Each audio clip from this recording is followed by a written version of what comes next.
Hello, community. This is Chanda Smith-Baker. In this episode, I have a conversation with Jesse Leone, who recently wrote a memoir called I'm Not Broken. In his memoir, Jesse shares his survival story. His story includes sex abuse as a child, sex trafficking, sex work, and addiction. It is a challenging life that he has led, that he is sharing with us. And some of the content is difficult. And so we want to encourage you to take care of your well-being and your safety as you listen. While we touch on it, I have to say it is a story that was so inspiring to me. And I hope you find inspiration and hope in what Jesse is offering through telling of his story in his journey as a leader, as a person, and as a leader in the philanthropic space. Thank you so much for listening. So here's the conversation with Jesse Leone. You're listening to Conversations with Chanda, a Minneapolis Foundation podcast that unpacks the community's grittiest, most vexing problems, hosted by Chanda Smith-Baker. Jesse, welcome to the podcast, Conversations with Chanda. So glad to have you. Thank you, Chanda.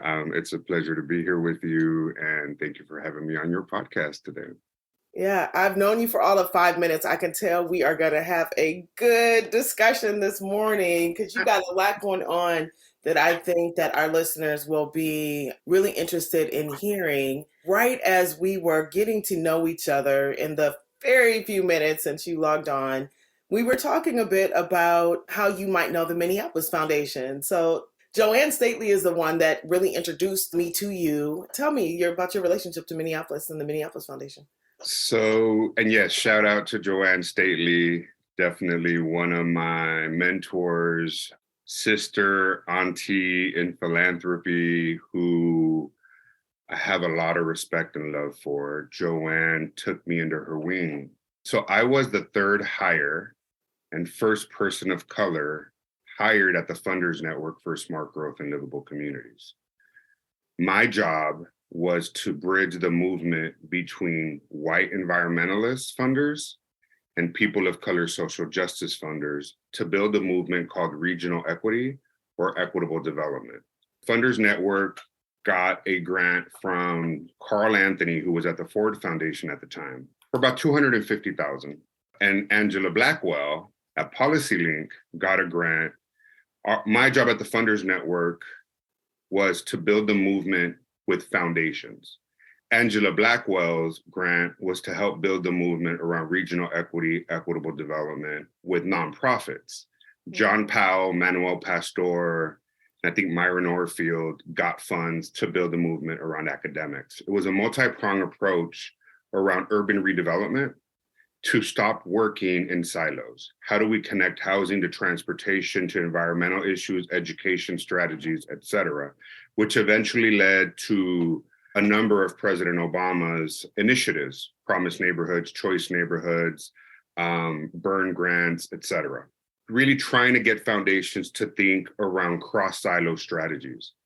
So as part of our work, we identified around 20 demonstration projects across the country where local funders would want to engage with national funders on an equitable development strategy. Each city was different.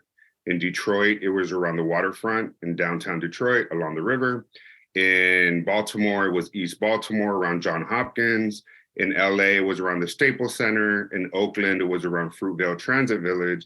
And Minneapolis, after being invited by the Minneapolis Foundation, McKnight Foundation, at the time, St. Paul Foundation, Bush, Otto Bremer, I mean, the list goes on and on. We convened, I think, over 300 people over a week around issues of regional equity and equitable development. In these convenings, what came up was, and it was cross-sector allies and leaders from all different sectors, banking, community, residents, philanthropy, nonprofits. What came up was that the Metropolitan Planning Council, I believe is still the name, was creating a light rail system connecting the airport to downtown Minneapolis. The concerns were that it was not going to connect the communities of color that need access to transportation to get to and from work or connect from one place to the other. So we started convening folks at the table around, and we got some local nonprofits, Maura Brown at the Alliance for Metropolitan Stability, Metropolitan Stability, and a few other organizations to help continue creating an equitable development strategy around smart growth, which led to the creation of a number of transit-oriented developments along the light rail system, connecting the airport to downtown Minneapolis, as well as nonprofits, small business development, small business incubators. And the biggest success, which I attribute to Joanne Stately. Joanne Stately made the connections that we needed to engage the Native American community around Franklin Avenue, especially the American Indian Center. And we would hold meetings. And the Native community in Minneapolis was very adamant that we have our process. We're not just going to come in and play with you on these policy implications. We need time to really process how we're going to be key players in this initiative. And when they came to the table, it was, this is what we want. And that was the predecessor to a lot of the arts district and business district around Franklin Avenue, with individuals like Tony Looking Elk and Justin Heineman. They were all at the table. And so that's how I go back to Minneapolis. I know it was a long-winded answer, but I have a lot of love for the Twin Cities, in particular, given the work that the community really rallied around affordable housing, transportation, environmental issues, and small business development for people of color. That's fantastic. It's really interesting. And I appreciate actually the detail in the answer, because we often forget sort of how things evolve, right? The documentation, the storytelling of who was at the table and how things evolved in community is incredibly important. You know, you have spent some time in philanthropy and adjacent to philanthropy. Can you share a little bit about how that experience has been? I was particularly struck when you said you were the first person of color, because we still have a number of people that are the first in roles. There's nothing like being the first in a role. It is very hard to explain what you encounter. So yes, and great question. Let me first go back. Before I answer that question, let me go back to the previous piece about understanding how programs come to be and part of the storytelling. What often happens in philanthropy is short-term memory and the lack of long-term strategies. Policy changes take time. Community work and creating new strategies takes time often. When I was working with Angela Davis in 1997, there were about 14 or 15 of us that put together a conference called Critical Resistance. It was where she coined the term prison industrial complex at that conference. It took 20 years for that to make it to a presidential debate. It took 20 years for the state of California and other states and institutions to divest from private prison industry. So for me, when I think about policy, it's patient capital is often needed, and foundations and investors are oftentimes unwilling to provide that long-term patient capital because it takes time to see those returns. I'm coming at this from a social impact investment background in terms of returns and et cetera. And relationship building takes time. A lot of healing is often required. So being a first in a lot of situations has been very difficult. As a gay man of color, I have to make a decision how authentic I can be and constantly having to code switch within the executive boardroom. And when you're working with organizations, oftentimes I was the youngest and the only person of color in a room at various foundations, at various leadership organizations, and various positions that I have held. What I've had to learn is how to be effective depending on who the audience is and who I am working with, and constantly have to code switch, which is very draining and exhausting, because we talk about diversity, equity, inclusion, and belonging. We talk about authenticity, but as a person of color, we don't have the luxury of being our authentic selves all the time.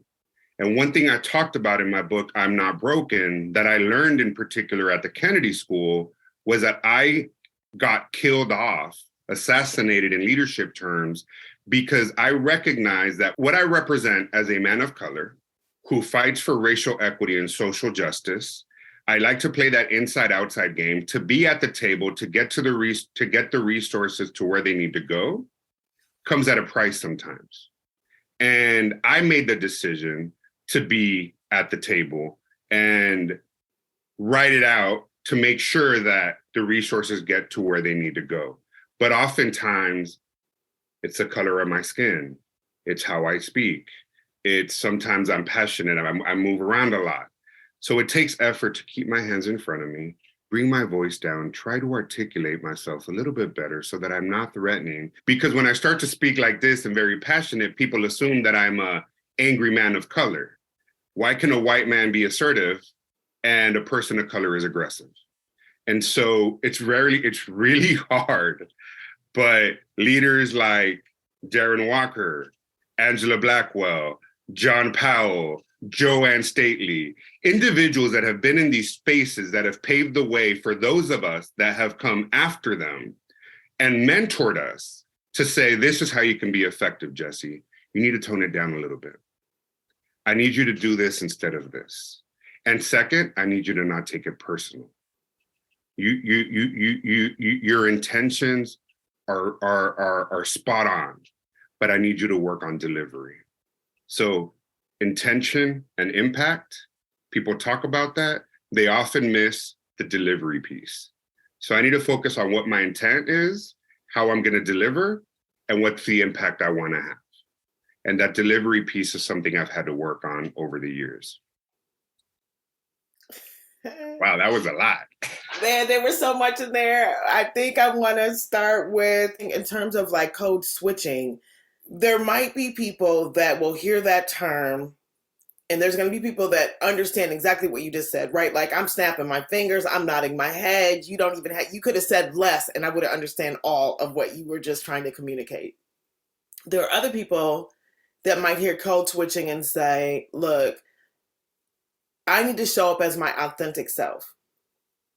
And I feel like I am selling out when I come in and I have to reduce myself. Or I feel like I cannot show up as my whole self, right? Another way of saying that. There are other people who are like, I don't even understand what that means. Like, you need to show up and you need to be professional. And there's only one code here, and that's professionalism. I've had people tell me that they don't believe in authenticity in the workplace. I've had people say that I don't believe in authenticity. You come in, you do your job. We expect a certain level of professionalism. And if you don't fit within this box of the individual that we're looking for, you're out. And I've been on the you're out piece, and it hurts, because what people don't understand, that I talk a lot about in my memoir, I'm Not Broken, is I'm a survivor of sex trafficking. For 3 years, I was sexually abused and sex trafficked. I lived on the streets. I was a drug addict. I got into recovery at 18, and that started my journey to community college, UC Berkeley, and Harvard, which allowed me to do all the great things that I am doing now in social impact investing and philanthropy. However, 99% of my perpetrators were white men, and white men in suits. So when I'm walking into a boardroom, when I'm walking into a meeting, especially in finance, we have very few people of color. And when I'm oftentimes the only one, people don't see, quote unquote, a gay Latino male. They see a cisgender, heterosexual, Latino professional man. That's normally what I get. And when I say I'm a gay Latino, oh, you're gay? What they don't understand is what they represent to me sometimes when I'm walking into a room, and I have to take a few milliseconds to pull it together, to say, okay, Jesse, walk through this fear. You can either forget everything and run. You can face everything and recover and walk into this boardroom and be as effective as you can. But I need you to understand that this fear, F-E-A-R, is a false event appearing real, and you're not reliving your trauma again. And so I've had to do a lot of work on self. So when I'm talking about code switching or figuring out how to be effective, there's so much more to unpack that we as people of color have to go through to heal within ourselves and community, to oftentimes be effective, to implement change, move multi-million, often billion-dollar resources, and we make the decision, you and I, to be in those roles and learn how to play that inside-outside game as best we can, but it is exhausting and it takes effort. Jesse, from your experience, how have you managed the exhaustion of the code switching? I've had to learn how to not take it personal, which is really hard for me. When I first read the 4 agreements, I didn't like it. I'm an Aztec dancer. I do native ceremony. I thought, who is this guy writing this book? He's taking traditions that have been handed down to me and my family for generations. I wasn't ready. When I read The Alchemist by Paulo Coelho, the first time I got halfway through, but when I finally read it all the way through about a month or 2 later, when I was having a difficult time in my life, I read it at exactly the right time when I needed to. And I've had to learn how to not take things personal. However, what has helped me over the years, people that have worked with me have come back and apologized for how they treated me in the workplace because they didn't understand what I was going through. And oftentimes it's taken over 10 years for that to happen. I remember one time I gave a team a gift of white privilege for over the holidays as a book to read. And all hell broke loose. All hell broke loose. Why are you giving me this book on white privilege? What are you trying to tell me? Blah, blah, blah, blah. And I got reprimanded for it. And I was just trying to get the conversation going. And 2 of those folks don't speak to me to this day. The rest have come back because they've had experiences that has led them to rethink how they've been treated differently and have come back and said, I now understand what you were talking about and I'm sorry. However, I've also had to work on self. And I wrote this down because too often, I think it impacts a lot of our young people of color, in particular, our young men of color. I oftentimes, because of my trauma, when I am triggered, in the most inopportune time, my emotions will take over and I tend to lose reason when I am triggered. And I get an overwhelmingly incomprehensible reaction to situations. And I know you know what I mean. And it's hard to sometimes, I need to breathe. This is my team. What is coming out of people's mouths is so it's triggering, it's instigating, and you're in a role of leadership. So you're constantly having to figure out how to calm yourself down, how to breathe. Breathing is huge for me. It's the most valuable asset we have, and it's free. Oxygen. So being able to breathe. But I've learned those skills over the years, especially in therapy, not just in recovery, Narcotics Anonymous, 12-step programs, sponsorship, having mentors like Angela Blackwell, like Joanne Stately, et cetera. People like you coming into my life. I see that I have an ally now that I can turn to and say, I'm having a hard time with this. What do you think I should do? But therapy has helped. I do EMDR. I do brain spotting. There's a new one called ART, which is like EMDR on steroids, to try to work through trauma in a trauma-informed care modality that allows me to talk about what I've been through, recognize it, desensitize it, to try to be effective in my daily life without having to have those overwhelmingly incomprehensible reactions to situations. But it takes a lot of work. And I think too often our young men of color, our young people of color, people say how you describe something is how you feel about it. What if I don't know how to describe it? What if I don't have the words to describe it? And so when you get overwhelmed and you see young people of color getting incarcerated, I didn't want to hurt anybody. I wrote my book, and there's a situation in my book where I almost got incarcerated because one of my own violent outbursts, which is when everything transformed in my life, not for the better. I didn't want to hurt anybody, but no one taught me as a young man of color how to work with my emotions and my reactions and my reasoning. And we don't teach young people of color how to do that amongst each other, and that it's okay to try to mentor each other so that we don't get locked up. We can put our ego aside. So that's how I've been able to work through a lot of my trauma and showing up when it is super exhausting.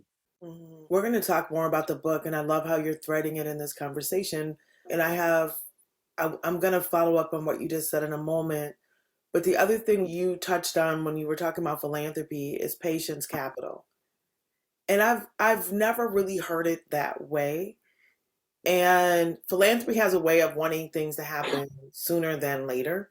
Right.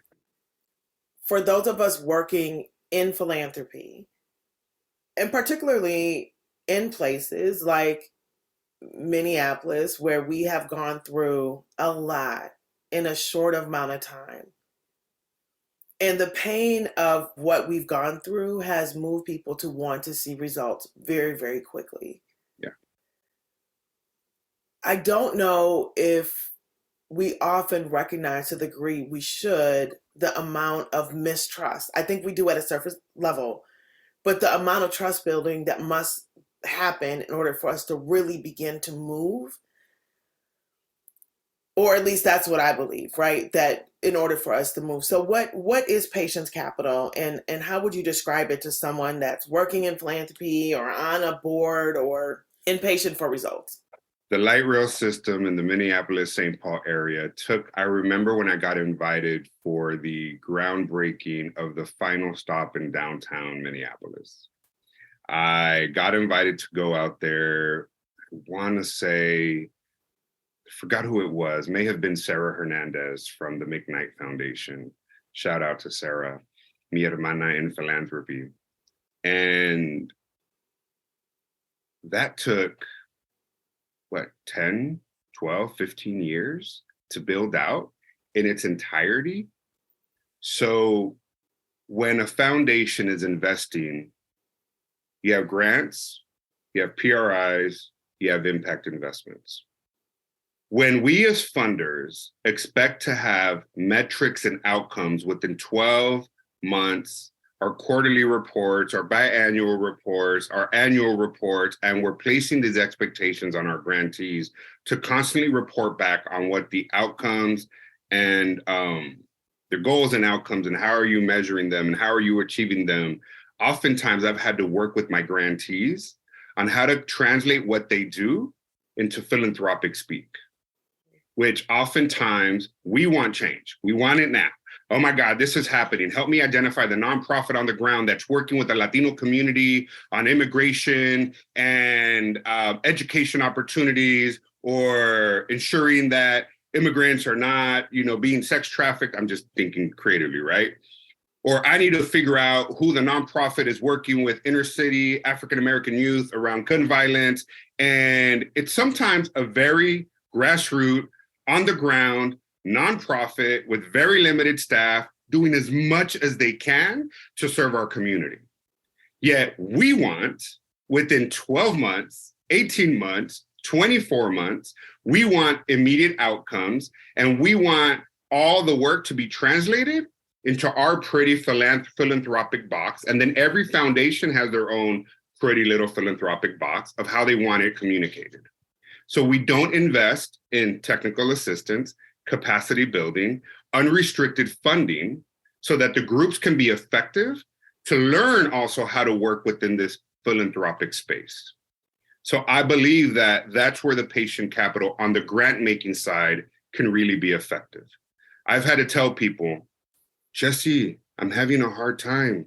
No entiendo how do you want me to report a community meeting into numbers? Okay. You have 100 people attended the meeting. You did a survey before the meeting. 100% said they didn't understand anything about affordable housing finance. Just hypothetically. You did a survey after the meeting. Of those 100, 90 said they have a clear understanding of what that means. So that's 90 people, that's 90% of the individuals who attended that event have a greater understanding of affordable housing. Of those 90, 50 agreed to be a part of a working group. So 50%, the percentage what that 50 is out of 90 is this percentage agreed to be a part of a working group to implement solutions. Of that 50 individuals, 40 stayed throughout the 12 months and were able to implement these policies. So now I'm helping my grantee translate what they do into numbers, into foundation speak. Sadly, our program officers today, our senior program officers, are so overwhelmed and overworked that they have so many grantees that it takes so much hand-holding to be able to do that. But it's very important for philanthropy to understand the need for having patient capital. I believe that a PRI or an impact investment can work simultaneously with grants so that the PRI or the impact investing can deploy capital more rapidly and allow the grants to have a longer term. But that's just me. Mm-hmm. And why would that be more effective? With affordable housing, what I'm seeing, and I can speak to the affordable housing piece right now, I've been working with getting foundations to create social impact funds for non-low-income housing tax credit, non-public subsidized affordable housing. Mm-hmm. And we're piloting a program with one of my clients, and we brought in actually Warren Hansen from Greater Minnesota Housing Fund to partner with me, and Tina Castro from Avivar Capital. I created this team for my client on how to roll out this impact investment fund for housing. Because too often the low-income housing tax credit strategy and finding the nonprofit partner on the ground in a geographic area where there may not be one, let alone with the capacity to deliver, we feel that if we bypass the LIHTC process and the state and federal funding, we are able to roll out impact investment for pre-development, acquisition, pre-development, capacity building, technical assistance, and actual construction of housing quicker than what it would take to get a grantee to apply for a tax credit round, which is super expensive. You have to wait for the entire scoring process. By this time, you're 18 to 24 months out. Right. So within that window, you're losing opportunity because real estate prices are going up and you're being priced out of the market. Construction costs are going up. So trying to figure out how to deploy capital in a faster way with less restrictions to also bring in people of color developers to the table to say, oh, wow, Chanda, you have a duplex. So you understand the rental market a little bit. Have you ever thought about having a fourplex, maybe 3 or 4 fourplexes in a community? Who in the community understands real estate or would like to? And if we pulled our resources together to get folks of color to acquire land, patient capital, to hold it for pre-development, to rezone, to maybe build 15 units of affordable housing, the public programs that exist don't allow for that space. So when we're looking at social impact investing, it allows for us to be creative on how we're going to roll out those funds and under what terms and what strategies to open the door for others to have opportunity. Yes. Yeah. I love it. And making sure that the strategies don't become distant from the community, right? The development of the strategies stay proximate to community while you also, I get it. I like it. So you've been talking about this book. So I'm going to go back to the last conversation, and I'm trying to, I know a little bit because I've read most of the book. I'm going to finish the book. And I encourage everyone to read it. You, Chicano, gay, male, sexually abused, trafficked, addict, you got all these things that you can be triggered by. You end up at Harvard. Like, that's a story within the story. Your book goes through 3 generations of your family, which I was fascinated by, because I'm 5th generation here. And there is something about the legacy of family that roots you to a place that is so important to who I am here in my own leadership.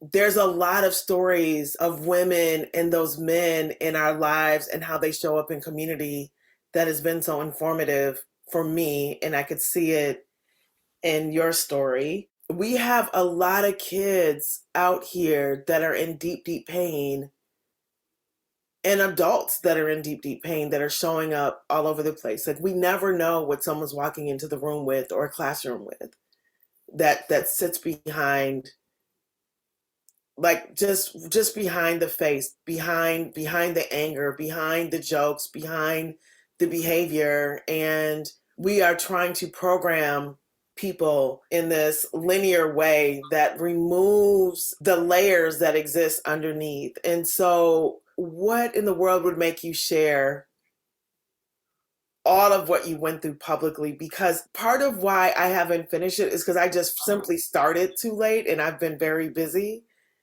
The other piece is that I had to sort of take it in doses, and I was challenged because it's hard to read, but it was much harder for you to be in the experience, and ignoring the stories that exist that actual people are having to live through is actually not a strategy, right? Like, we actually need to understand what are happening to our people in this country. And I really want to say thank you for the gift of sharing what was an incredibly hard life that you have lived. But why in the world would you share this with us? You just hit it on the nose. You literally just hit it dead smack, nail on the head. Too often, we don't take the time, especially with our young adults, our youth, even our adults in the workplace, who's in our life. We don't take the time to look behind the face. I wanted to give voice to others that are experiencing the same kind of pain currently, to understand, and hopefully they get someone hands them a copy and says, you're not the only one. And look, someone went through it. And he describes it in detail, what he went through, and he got out. And not only did he get out, he went from trying to survive to thrive. He went from living in hardcore trauma to being triumphant. And you can too. People say, oh, Jesse, your book was so hard to read. And you're the first person that has said, because in my mind, I want to say, wow, it was hard to read, but you work in the mental health space. It was hard to read, but you're a teacher. It's hard to read, but you're in philanthropy. Try living it. Try going through being sex trafficked for multiple years without your family knowing and being threatened that your family is going to be killed, and your perpetrator shows up at your house to let you know he knows where you live. So I needed to be as vulnerable, as transparent as possible on multiple fronts, because I wanted to get the message out to people in the mental health field, how important their work is and how they could also negatively impact a child's life.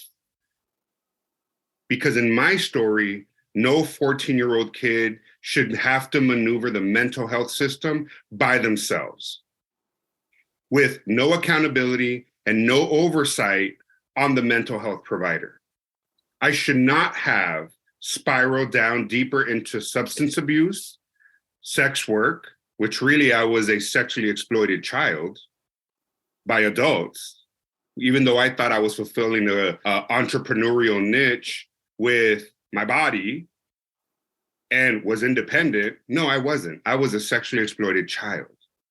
And so the reason I wrote the book as much as I did was also to give voice to those of us survivors that are no longer with us, but to also tell a story of resilience, of 3 generations of women, so that my nephews, my nieces, their kids understand that they have something they can turn to that documents the blood that flows through their vein, so that when they're having a hard day and they come home, they're like, I can't do this anymore. I'm done.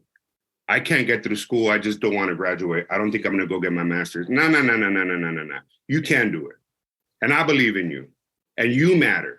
And I needed to say to others that, so hopefully it came across, a story of inspiration and hope that takes the reader from the beginning of Harvard graduation, how I got there, which was not easy. It wasn't linear.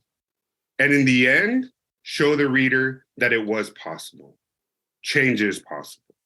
And so I appreciate how you framed the question, because you hit the nail on the head.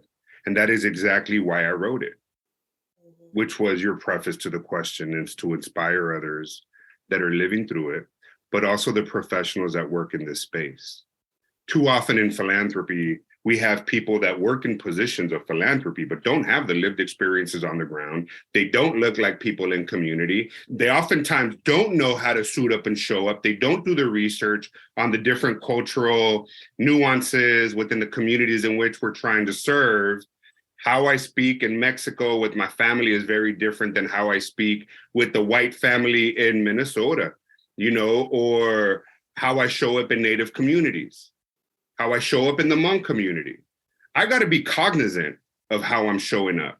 And oftentimes the traumas and the histories that people experience. So I would say to the folks that tell me, not you, because you hit it on the head, it was just a difficult read. Well, try living through it and put yourself in the shoes of those of us that you don't take the time to look beyond the face. Because every one of us has a story. Every one of us has had experiences. And sometimes we're not able to talk about it. Some of us haven't had the experience, opportunities to heal, to find the right type of support system. And some of us are going through situations that it would help to somebody even ask, can I talk to you for a minute? What's happening? Or what happened to you? I'm noticing a little reaction to something, and I don't want to assume anything. So would love to just invite you to coffee and get to know you a little better. We don't do that with each other. And so I don't want people to give up or kill themselves like I often tried to, because people believed in me. And so Joanne Stately believed in me when I wanted to quit working in philanthropy because it was so hard. And that's why I think I do what I do as much as I do, and why I wrote the book the way I did. Mm-hmm. So thank you for that question. I swear you're gonna make me cry.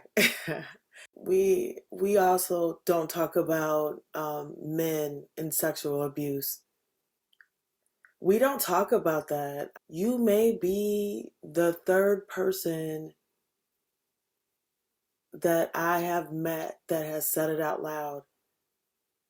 You are not the third man that I have met that has been sexually abused. I know that for a fact.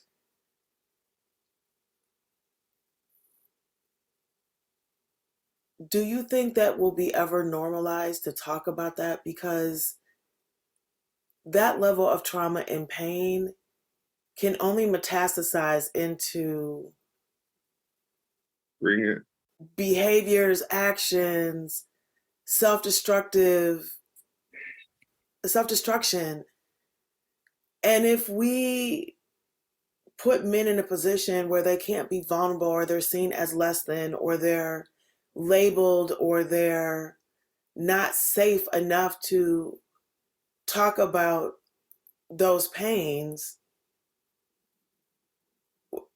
who are we? Right.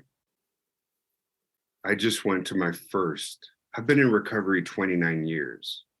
I have spoken at conventions in recovery in front of 5,000 plus people as the main motivational speaker.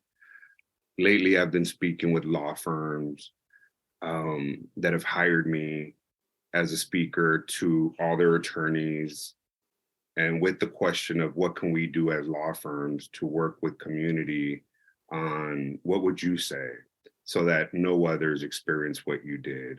I just spoke at USC with Dr. Pedro Noguera, at the Dean of the Rossier School of Education, with professors around, and the marriage and family therapy cohort, master's cohort, and professors around my story, to educate and also inspire that they have roles to play when shaping people's lives, especially as a young man of color, not having that space to be able to express what I was feeling in a safe space. In my book, there's a chapter with a guy named Z. Z was one of the first men that I felt saw me. He apologized for snapping at me. And the fact that he apologized made me feel human. And then he said something. I said, damn, I must be effed up. He's like, no, you're not. You're just a young man of color trying to survive. And he put his hand on my shoulder, and I didn't move to hit him. I didn't bounce back. I let him keep his hand on my shoulder, and I cried. And that was in 11th grade. The first time since the sex abuse from 11 to 16 to be able to express any kind of emotion or being seen. And so I just went to my first healing retreat. There's an organization called Men Healing. It's only for men. It's not for perpetrators. It's for only survivors. They go through an in-depth background screening of every attendee.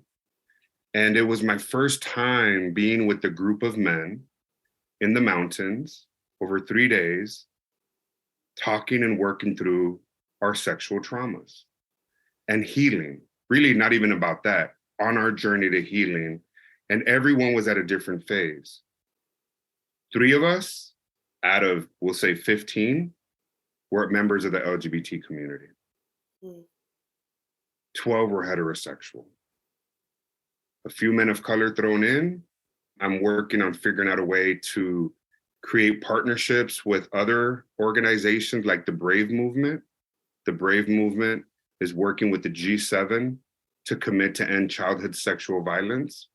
They've received a $10 million grant from the Oak Foundation and to work on these issues. And I'm strategically trying to figure out how can we create these spaces, especially for men of color, a safe space without judgment, without fear of reprise or being ostracized, because it's needed. The only way I've been able to be successful in my career and in my life is because I've had, in particular, other men of color that have wrapped their arms around me and let me know they love me unconditionally and support me through my journey and my process, especially in recovery. Not everyone has had that. But I do believe when people say, well, you wrote your book, but you're just an outlier. Not everyone can go to Harvard. I disagree. Well, say why. Why do you disagree? I disagree. Tell me why. Because I didn't think I could have gone to Harvard. I started in community college. My high school GPA was like a 1.2. It took me 4 years to get my associates. I did beauty school for 1 year and worked at a hair salon at UC Berkeley. I mean, I was fierce with TCB hair products and African-American hair. I used to get my hot stove, my hot comb, my flat iron, stick it in the stove, and used to do finger waves and updos and pineapple waves and scrunch curls. Pineapple waves. You know, and I never thought about going to Harvard. So let me pause right there. So I'm not even going to say more about that. I'm not going to say that. No, like, we'll talk about that later. But this 1.2 GPA, which, you know, like my GPA was not high in high school. It could have been a lot better. And I used to say I was the smart kid that was in the school that just like, I mean, I sometimes would skip class and go to the library. Like, I was also the nerd that picked and chose the classes that I sort of wanted to excel in, right? Like I was a rebel all the time in my ways, right? Like this teacher's not fair. I'm not participating in this construct, right? Like I always had like a position. But I say that because I think that we sometimes will equate one's future by their GPA in the work that we are in. So that's one thing of, what was your discovery of understanding that you were more than that GPA? Was it the people that wrapped around you?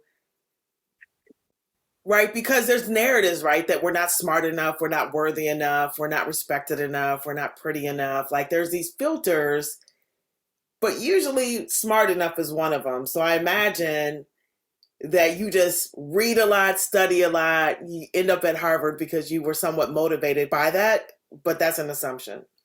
People are going to hate what I'm going to say, but I learned everything I needed to learn to be successful at UC Berkeley and Harvard in community college.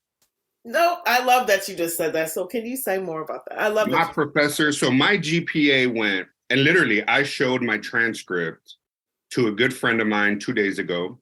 We were walking Balboa Park where I used to turn tricks because I walked there. It's kind of this empowering feeling. I walk there in the evenings, or I walk the beach to do my evening walk. I got to lose weight, get my steps in, but also a part of my meditation. And we went through my transcript and he was like, oh, wow, how are you passed from grade to grade? F, D, D, D, F, no grade, no grade.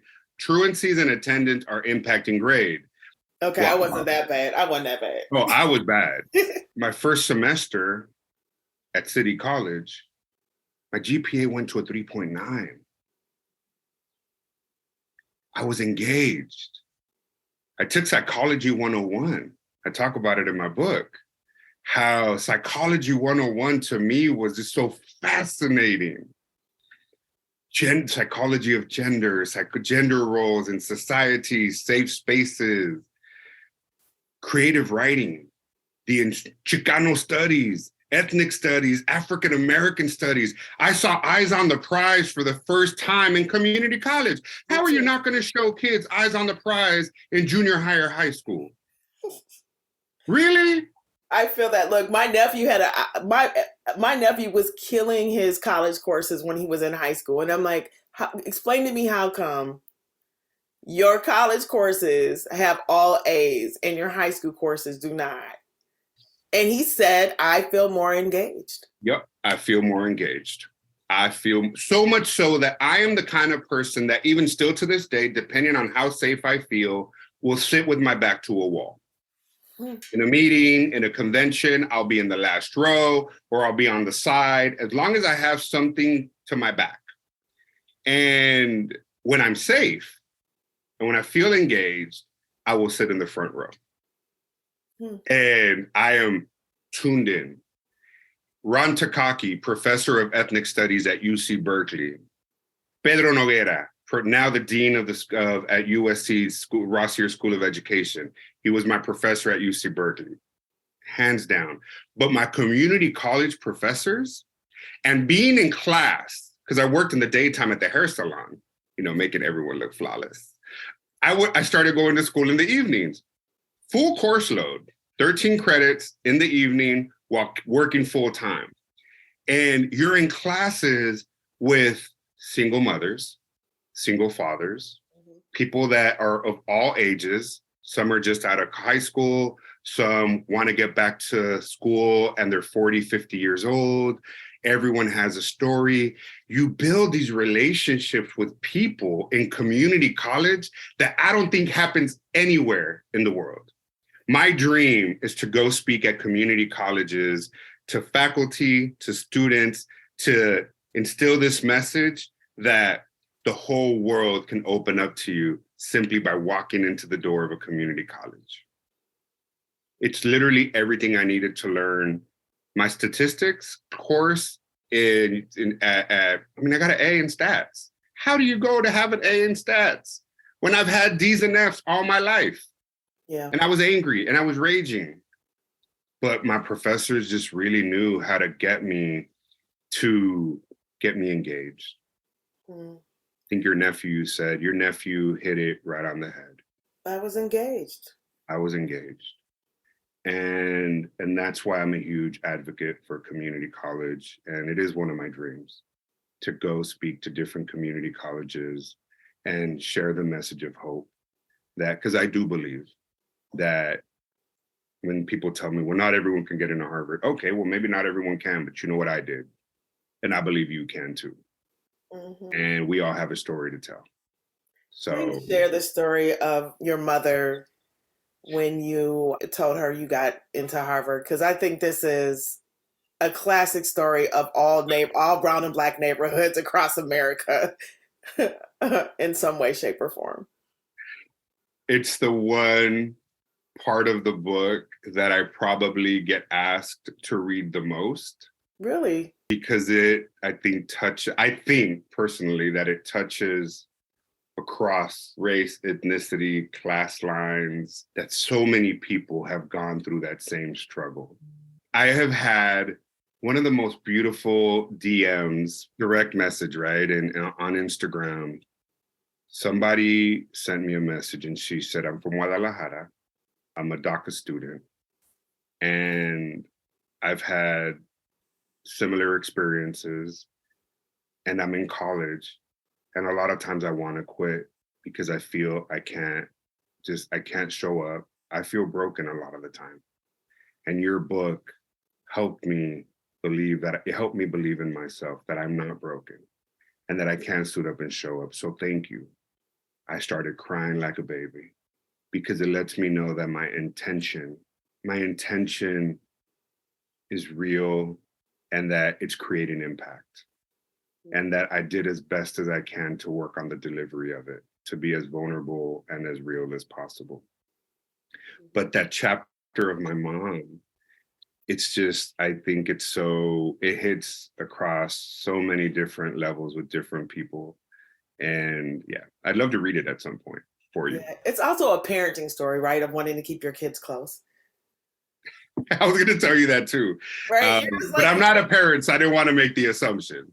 No, like you're like, why would you go to this place called Harvard? I don't even know where this place is. What the hell's Cambridge, right? You could just go up the street and I can see you on the weekends and I can make you food. Well, she was mad. She was mad in the book. She's like, my son, he's leaving the Harvard. God knows where Harvard is. It's by New York. Can you believe it? By New York, Nueva York. Why doesn't he come home, be close to the family, and go to San Diego State? San Diego State is the best university in the world because that's all she knew. That's where the teachers she worked with as the lunch lady, where they went to school. And so it wasn't until the secretary wrote on the chalkboard in the teacher's lounge, please congratulate SB, her son just got into Harvard. And so teacher after teacher, and I remember when I found, even the principal came to congratulate me, mijo. I'm so proud of you. So oftentimes we forget to support each other and inspire each other and educate each other on what exists out there. Mm-hmm. And luckily my mom had people that supported her on my educational journey. So you wanted to inspire and you've used the word hope a couple of times. And can you just share your version of why you think hope is necessary? There's a scene in my book that I put it in there specifically because two scenes in particular, but one when I couldn't get as detailed as I wanted to, but I I was on a run. I was up already for a few days on crystal meth. And I used to love mixing crystal meth and heroin. And I was trying to find somewhere to sleep. And I didn't want my family to see me in the condition I was in. And I had slept in the park before. And so I go down, it was evening time. And there were all these white kids skateboarding. I've never skateboarded.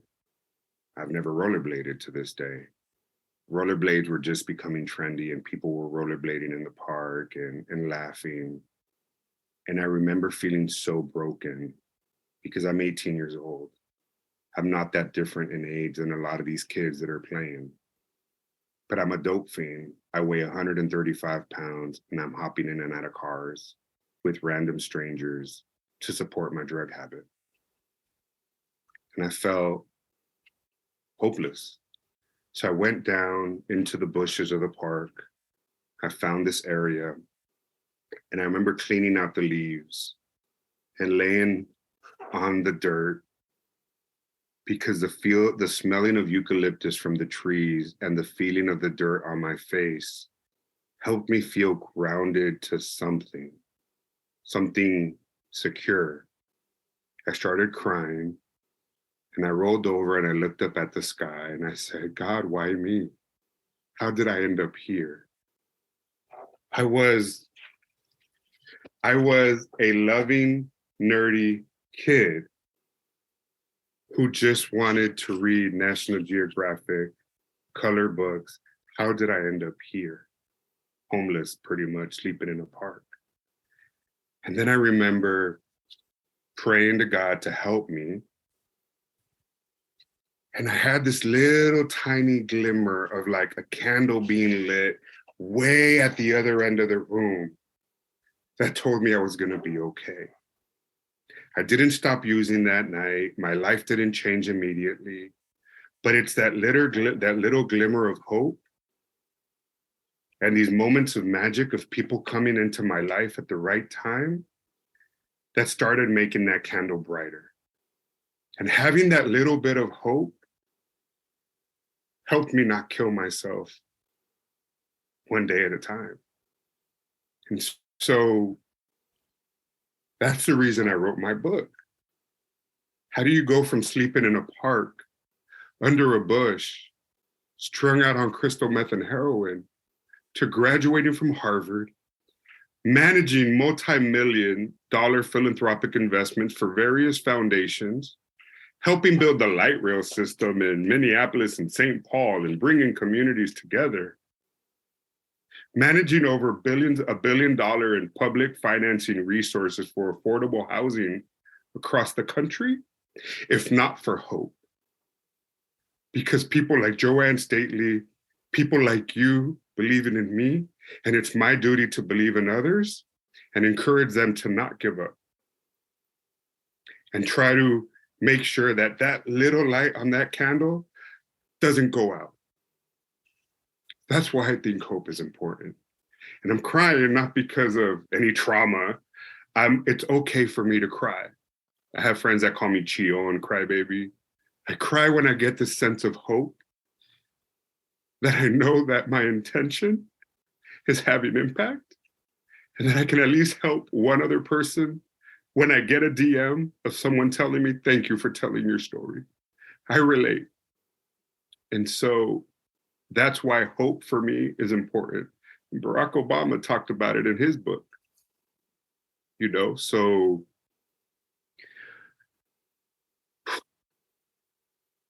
yeah.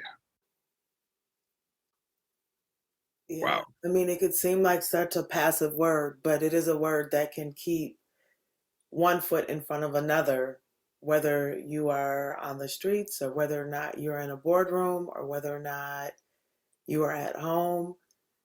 You can have an overwhelmed sense of where do I go next? Mm. And there's just a little glimmer of something that says, I can go here next. It may not feel significant, but there were a lot of maybe what have seemed insignificant steps that amounted to a lot for you. Tell it. Tell it.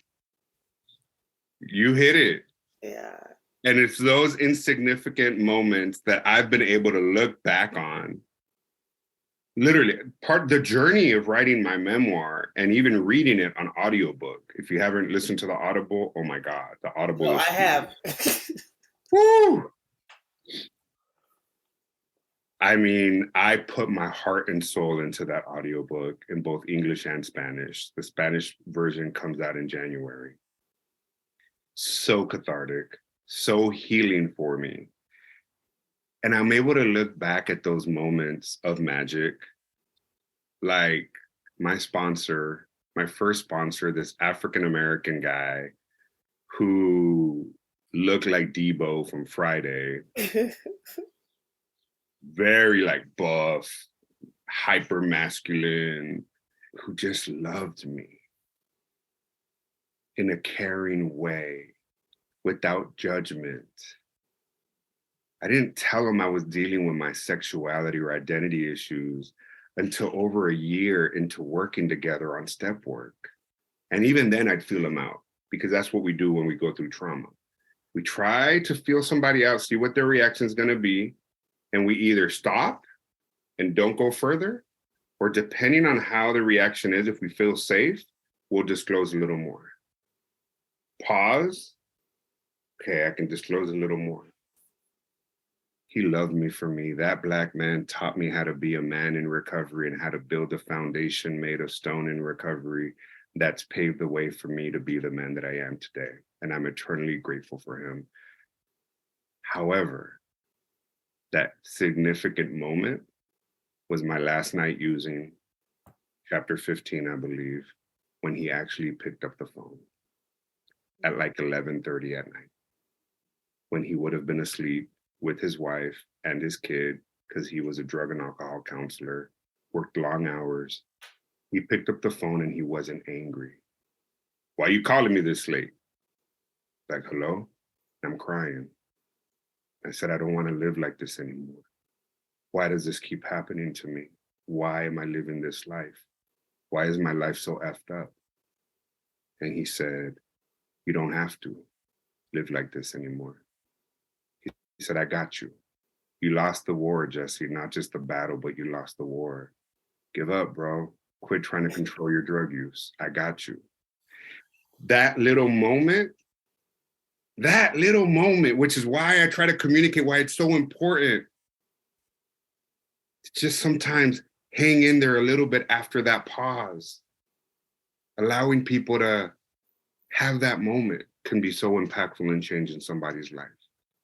And I had so many of those come into my life with the most beautiful people. Joanne Stately in Minneapolis, St. Paul. When I'm thinking, oh God, I can't do this. It's just way too much. We could definitely have part 2 on that journey, couldn't we? We have to wrap. I don't even want to wrap, but what I will say is thank you for just in this conversation, the reminder that we are all more than what we see, right? The significance of seeing someone, the importance of holding on past the pause. I mean, I love that, right? Because we can be so busy and we can actually sense when something's not right. And we make a decision in that moment. Are we going to care for the person or are we going to continue with the task? There's decision points, there's inflection points all day long. And even as you were describing that, I was thinking of all the kids in school that are trying to find someone to tell something to, that we're so busy managing that we're not relating. And as they're seeking where safe space is, I hope that we are creating more and more safe space for each other to evolve. Because clearly, when people can evolve, they get to some great places and they're able to impact beyond what they could imagine in ways that they could have never even dreamed of. Tell it. Right? Because once you start moving, it's hard. It's hard to stop momentum when you get it. Tell it. I'm so grateful for you, your life, your commitment to others. Because without the commitment to others, you would not have shared your story. I'm Not Broken, a memoir, Jesse Leone. You touched on enough that I hope everyone is curious enough to go and buy the book and read it. It is not an easy read, but it was harder for you to live it. It provides dimension and understanding of what it takes to move through something, to move from survival to thriving. I appreciate you. So thank you. Thank you so much, Chanda, for having me on your show, on your podcast. And somebody said hope, because you kept talking about evolve. Somebody said hope is helping other people evolve. And I don't know how I feel about it yet, but thank you. What I need from individuals that are listening to this podcast, because I'm learning how to ask, because it's not easy for me as a survivor of sex trafficking to ask, is if you hear of any public speaking opportunities in philanthropy where I can continue to carry my message at Council on Foundations, Hispanics in Philanthropy Conference, Native Americans in Philanthropy, or just regional events, please keep me in mind. I'd be happy to, especially linking my experiences and my professional background. Read the book. Buy a copy for someone that you think might enjoy listening to it on Audible or on audiobook or reading the book physically or on ebook. And write a review. Reviews really, really matter. And I'm new to social media. I don't know anybody on Book Talk.